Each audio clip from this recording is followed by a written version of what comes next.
Hello, One Night at Flumpty's 2, the sequel to the first One Night at Flumpty's game, which is one of the most popular and well-known FNAF fan games. And I really want to talk about why I absolutely love this game. But before we start, please know that I do not support Jonochrome, which is the creator of the game.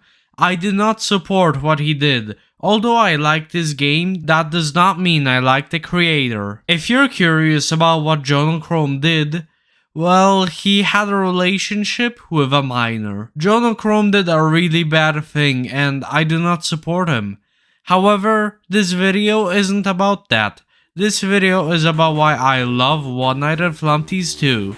So let's begin. First of all, I have to talk about the length of the game, because it's a small part of why I find this game enjoyable. Unlike most FNAF fan games, One Night at Flumpty's 2 has only one night. Or, well, 2 nights if you count hard-boiled mode. Why does this matter? Well, because the game doesn't drag on. The game allows the player to experience everything the game has to offer in one night, rather than slowly making the game harder and harder, which results in a boring gameplay experience. Let's look at the first Five Nights at Candy's game, the remaster to be exact. Although I like this game, I think it's really good. One of my main criticisms for it is that it drags on a lot. Even if you've never played the game before, the mechanics are really easy to grasp, and the increase in difficulty every single night is small, so the game feels really slow. Instead of having 6 nights where there are only small changes, and sometimes one more enemy added to the game could follow in Flumpty's footsteps, and only have one hard night where new mechanics and enemies are introduced throughout the night. One Night at Flumpty's 2 is really short and I can respect that. It chose to be a short and straight to the point game instead of being a long experience when it doesn't really have to be. Now then, let's talk about the gameplay. The gameplay is really fun. Your main source of defending yourself from the animatronic or, well, characters, I guess, is the light switch. When the lights are off, you cannot access the cameras, nor do your cameras charge. This is important because looking at your cameras uses power. When you run out of power, you have to wait a long time to gain access to your cameras again. Having the lights on with your cameras turned off charges them. Now, why would you turn off your lights? Because Flumpty, Blam, Grunkfuss and Eyesore. They will peek into your room, and when you have your lights on, they will see you and fill up your exposure meter. When your exposure meter is full, you get jump scared. Keep in mind that the exposure meter doesn't go down. In addition to this, there is also the owl. The owl will sometimes leave his urinal and go through one of the 2 vents. You can only have one vent closed at a time, so you have to check which vent the owl flies through on the camera so that you know which one to close. Golden Flumpty is also in this game, but you just turn off the light or lift up your cameras, so he honestly isn't a big deal. There is also Redman, who will sometimes appear on your cameras slowly downloading redman.exe. If the program is downloaded, you'll get red screened, and Redman will jump scare you. You can click cancel to stop the installation of the program. Redman is almost a non-existent threat. His program just takes so long to download and it takes the click of one button to prevent it. Besides, the game is centered about the cameras. They are your most important tool, so clicking one button isn't an issue. Let's talk more about the cameras actually. I love the gameplay of One Night at Flumpty's 2. And the cameras are one of the reasons. The game greatly encourages the player to check the cameras, because they are the only way you'll know when Grunkfuss, Blam, and Eyesore will appear. For example, when Blam is in his gentleman outfit, he will appear very shortly. And Grunkfuss literally has a timer telling you when he will appear in your room. These mechanics are here so you can turn off the lights just before your enemies appear. Therefore, they don't raise your exposure meter. But what about Flumpty?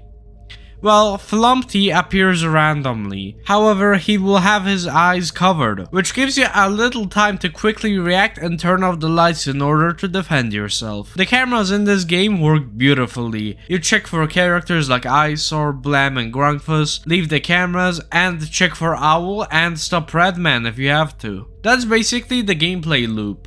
But what makes it unique is the randomness. The characters that appear in the doorway and your room are determined by randomness. Like for example, sometimes Eyesore will move slower and sometimes faster. It's all up to chance. This is also true of the owl. It's chance when the owl will attack. These things happen at random, but it's never unfair. Each death could have been preventable.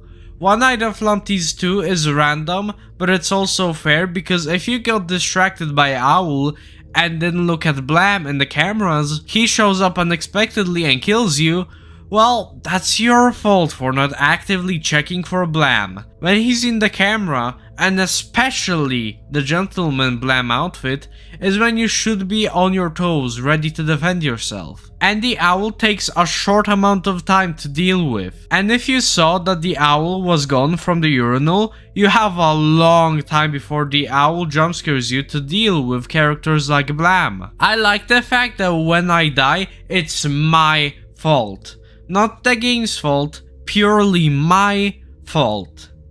The game throws you off the gameplay loop with the randomness, but the randomness isn't going to lead to your death. And the exposure meter is very forgiving, which is good because when you don't know how to play the game, you're naturally going to make a lot of mistakes.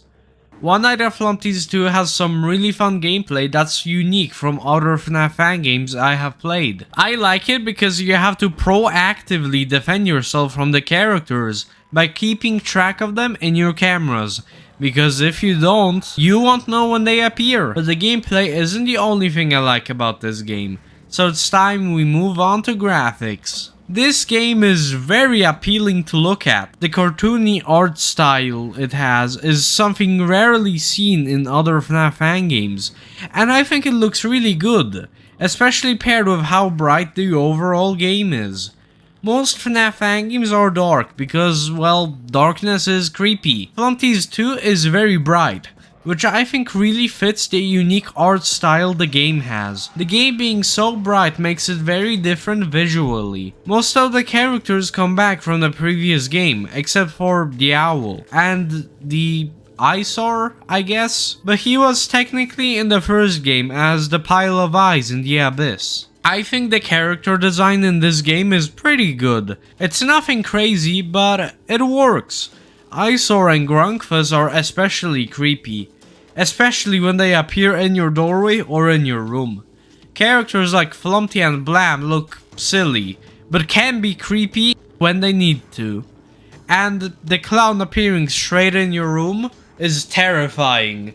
I know this doesn't have anything to do with the graphics, but the sound design is also really good. The sound the characters make when they appear is really creepy and suspenseful, and each character has a slightly different sound, which I appreciate. The sound of the exposure meter rising is extremely stressful, which is a good thing because it's an important indicator that one of the characters is looking at you. This game's visual style is really nice, just like in the first and in the third game. In conclusion, the graphics of this game are nice and cartoony, but it can be scary at times. It's a very unique art style that you rarely see in a FNAF fan game. So let's move on. Now we'll talk about miscellaneous things I like, basically things that don't fit into gameplay and the graphics category. We already talked about some of the sound design and the fact that the game has only one night. Although the main gameplay is one night, beating the night unlocks hard-boiled mode. That's a fun name for a brutally difficult mode, but honestly, if you know how all the characters work and how to strategize in order to survive, it's not that difficult. You can beat it in a couple of attempts. All that changes is that the enemies like Eyesore and Grunkfuss appear earlier, which definitely does make the game harder. Don't get me wrong, the mode is definitely a lot harder than the first night, but not that hard once you know how to do it. However, I think that is because of what I said before. The game isn't unfair. It won't throw you into an unfair situation. You will always have a way to defend yourself if you play your cards right for the entire night, which can be difficult to do, but is possible. The hard mode is a fun addition that makes the game slightly longer, and an addition that I like, because it provides some extra challenge for the people that want it. Next up, I want to talk about the pure goofiness of the game. As you might have guessed, the game doesn't take itself very seriously, which is a good thing. Not every FNAF fan game needs to be the most serious thing ever. Flumpty's 2 has an owl that sits on a urinal, a reference to the toilet beaver from the first game. The game also has a short song from Flumpty to explain the mechanics of the game. Now, does this explain a lot? Welcome one and all the Flumpty Bumpties. If your lights turned off, then you're safe. If your lights are on, then they'll come find you and rip you a brand new face. No. Only that turning off the light will lead to survival, so that leaves a lot for the player to find out on their own, which is something I like, to be honest. Although I do feel like the game could have explained or at least hinted at some of the mechanics, like hinted that looking at where the characters are on the cameras is really important. But having that isn't necessary, because if the player looks at the cameras, they will notice characters like Blam have a pattern. So if the player follows that pattern, they will know when Blam will attack. Also, when you beat the hard-boiled mode, the newspaper explains that the eyesore is made from other people Flumpty kidnapped that were not able to beat this game. I thought that was really funny and gives a surprising explanation for this weird character. So in conclusion, this is a silly game with great gameplay. I hope you enjoyed the video. I would really appreciate it if you liked, commented, and maybe even subscribed. This was GameSpeaking, and goodbye.